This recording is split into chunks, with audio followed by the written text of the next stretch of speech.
మిమ్మల్ని అడిగితే కేసులు పెడతారా? మీరు కేసులు పెడితే నేను భయపడతానా? అరే బిడ్డ, నేను కేసీఆర్ శిష్యుని, నేను భయపడే ప్రసక్తే లేదు. మీరు ఇట్లాంటి 100 కేసులు పెట్టుకున్నా కూడా మీరు ప్రజలకి హామీ ఇచ్చిన 6 గ్యారెంటీలు ఇచ్చే వరకు మేము కేసీఆర్ గారి నాయకత్వంలో ప్రశ్నిస్తూనే ఉంటాం, మిమ్మల్ని అడుగుతూనే ఉంటాం. మీరు 100 కేసులు పెడితే పెట్టుకొని కేసులకు ఎవరు భయపడేటోడు లేడు. మీరు బాగా ఇబ్బంది పెట్టి కేసులు పెట్టినా కూడా మా హుజురాబాద్ నియోజకవర్గ ప్రజల కోసం, తెలంగాణ ప్రజల కోసం మీరు మమ్మల్ని జైల్లో పెట్టినా కూడా జైలుకు పోవడానికి కూడా నేను సిద్ధంగా ఉన్నా. మీకు కేసులకి భయపడేటోడు కాదు.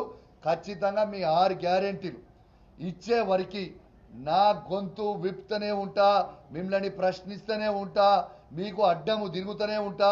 ఇంకో సంవత్సరం అయితే డైరెక్ట్గానే, ఇండైరెక్ట్గా ఏముండదు. ఇంకా మీరు ఇవ్వకపోతే ఇంకో సంవత్సరం వరకు ఓపెన్గా వెయిట్ చేస్తాం.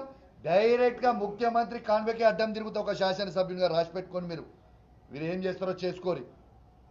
పోలీసు వాళ్ళని వాడుకొని లాఠీ దెబ్బలు తినడానికి కూడా మేము రెడీగా ఉన్నాం. మళ్ళా మేము 5 ఏళ్ల తర్వాత అధికారంకి వస్తాం. ఎవరైతే మమ్మల్ని ఇబ్బంది పెడుతుర్రో అప్పుడు ఉంటుందిరా మీకు స్వామి రంగా, మామూలుగా ఉండదు, గుర్తు పెట్టుకో.